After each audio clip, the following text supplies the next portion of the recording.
tout le monde, on est au Festivoix de Trois-Rivières avec Unwritten Law. Hi guys, how are you? Really well, thanks. How you doing? Fine, thanks. Is not your first time in Quebec? No, we've been here kind of a lot. Not really a lot. I bet we've been here like 10 times. 10 times until 90s. Years, yeah. Yeah. So do you like Quebec? You like I love Quebec, yeah. I love French Canada. It's my favorite part of Canada. I love coming to Montreal, honestly. I love the architecture there and the food, so I'm a foodie in my old age, yeah. So it's kind of the vibe. And you like Quebec? Yes. Don't speak enough French to make it really, really comfortable, but we're trying. But in Montreal, it's a really English town in the too. city, yes. Yeah, absolutely, in the city. Yes. Is that your first time in Trois-Rivières? We did Music for Cancer a couple years ago, which is close. It's Rosemère. It's 1 hour and a half approximately. Yeah. We've also done Montebello. And Montebello a couple times. Okay. A few times. Yeah, Montebello. It's 3 hours from here. Yeah, approximately. So it's our first time here. And if you have one album to recommend for a person who don't know you, which one is the one and why? I think most people would like align themselves with the Black record. It's like the Self-titled, self-titled record. I think it came out at a certain time and had an impact in this particular genre of music. I can honestly say it's probably not our favorite record, but it's the people's favorite record. That one and Elva. Yeah, Elva. I think Elva would be the one I'd check out. I always feel like Black Record's more of a fan favorite, and then Elva's more musically whole. Yeah, I love that. Elva. Okay. And do you have some new stuff? It's not new anymore, but yeah, we had a record that came out in 2022 called The Hum. That one's good too. Check that one out. Yeah, give it a spin. Yeah, that's my new favorite.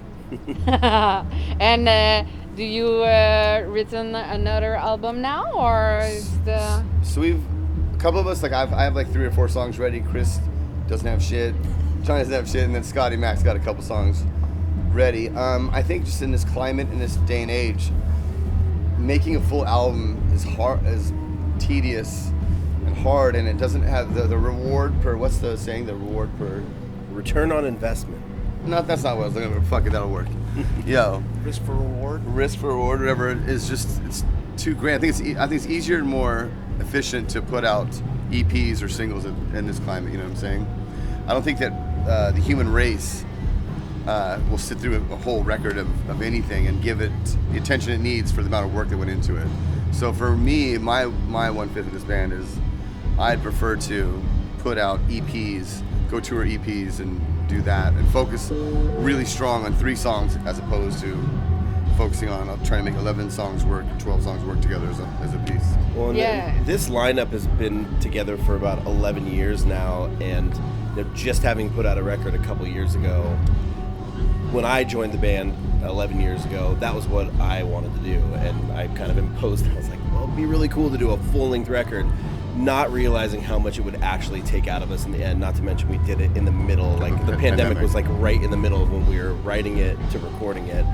And so coming out the other side of that thing, we were all just beat up and emotionally dusted and drained, and so we said, well, take a little snooze on writing and we'll see what comes naturally. And I would imagine there'll be some new music in the next year or 2. Yeah, but it's different.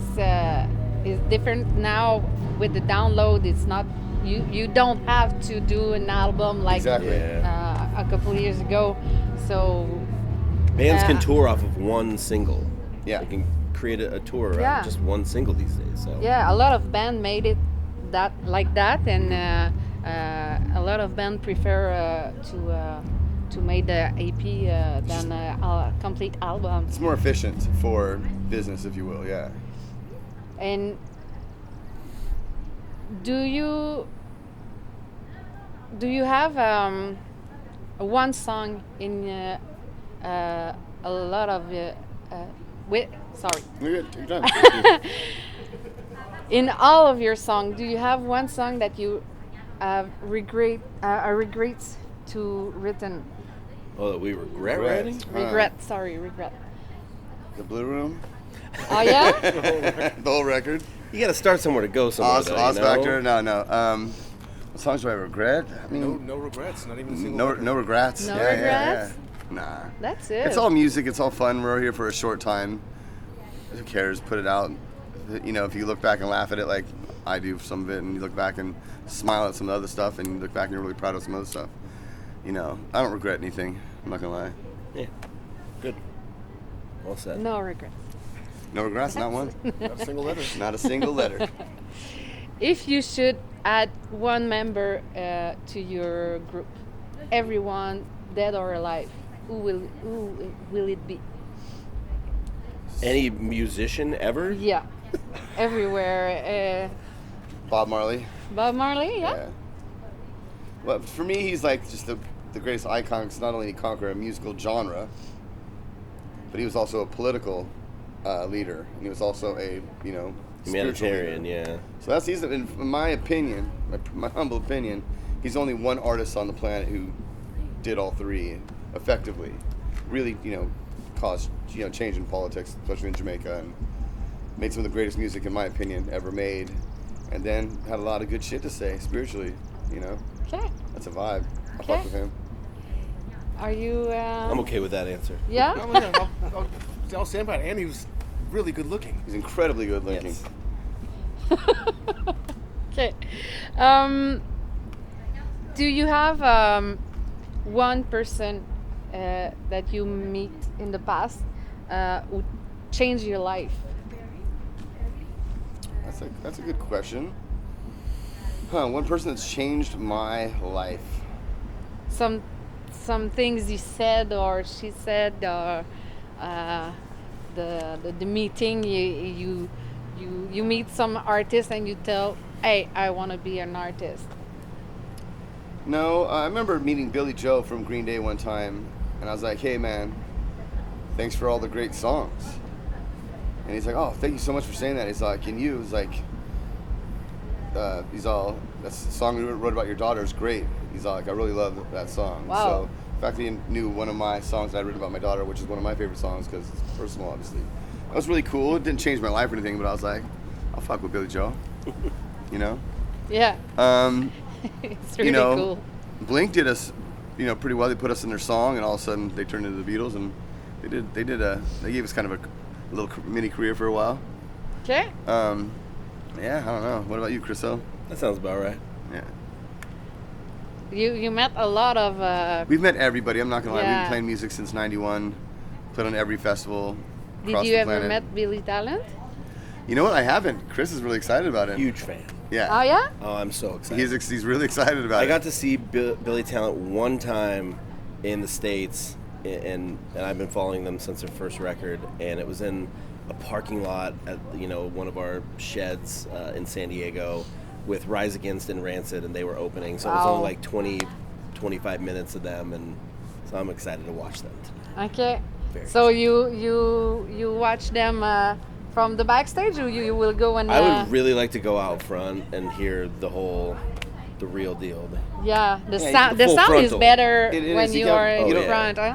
It's music is magical when you're facing it, but when you're privileged, if you will, and you're sitting on the side of the stage, you're only maybe getting like a bass quarter, and, yeah. and a guitar, and you don't get to see the real magic. I remember seeing Bad Religion one time.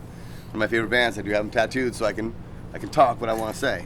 So I remember seeing Bad Religion from the front. They were my favorite band growing up. And I remember seeing them, they're magical, and I could hear the harmonies that weren't even really there, quite honestly, but I could hear them in my head already. And maybe Jay Bentley was doing one harmony, but I could hear the three-piece harmonies. And then I got big enough to where I was playing with them, and I got to see them from the side of the stage. It wasn't the same.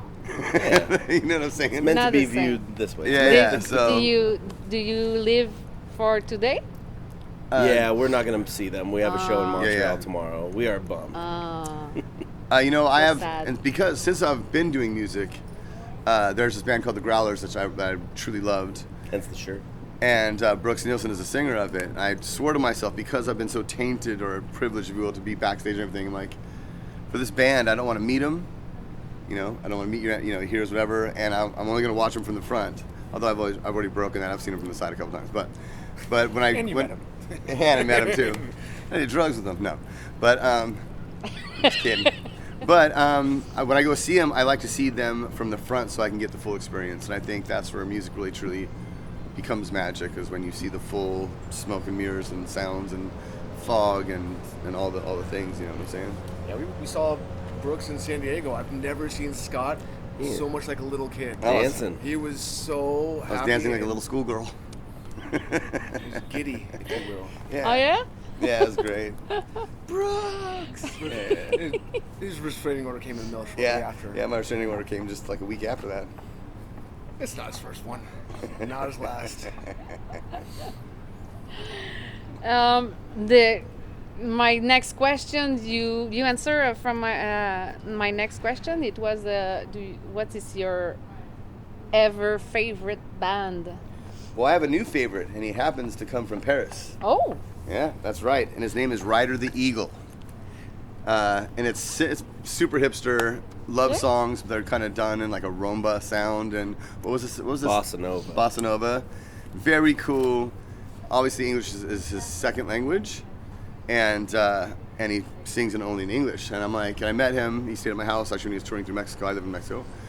And when he was coming through Mexico, he stayed at my house. And I'm like, so don't people in France, they don't like English, right? Yeah. He's like, no. I'm like, well, don't you get shit for only singing in English? He goes, yeah, but I don't care. I just thought that was fucking cool. I'm like, he's just a badass. So Ryder the Eagle from Paris, or from Paris, France. Check him out. And obviously the Growlers all day, baby. Who are you really into right now? I don't know. I've picked up a Led Zeppelin habit recently for no reason. That's not a bad thing. Yeah, I was always more of a Pink Floyd person, but No, that's a bad thing. no, Pink Floyd's Here we amazing. go again. I never got it. But I don't know. I like My Chemical Romance. I like Radiohead. I like Queen. That's what I've been listening to. My birthday buddy, What? Queen. Me and Freddie have the same birthday. Oh, different that's year. cute. Thank you. Well, while we're talking about Brooks and I share the same birthday. Oh yeah, forgot about That's that. right. And yours? Oh. Well, I've got a 5-year-old at home, so in the car she commandeers my radio every single And day. what's her favorite new band? Oh yeah, his other band, El Funeral, out of Mexico. She said, Daddy, I want to hear the red one. I'm like, okay, I'm not mad at it because I like the music. So a lot of Disney princess stuff is what I am forced to listen to. He likes The Clash. But But the Clash is probably my favorite band of all time. But back to me. I have a band called El Funeral from TJ. Check it out. El Funeral Music on Instagram. And it's kind of like Haunted Mansion reggae. Fuck with it. Okay.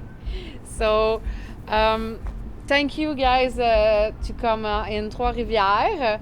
I told you to have a good show. Thank you. And thanks a lot. Thank you, love. Thank Appreciate you. it. Cheers. Thank you for having us. Be great. Adios, muchachos. Bon weekend.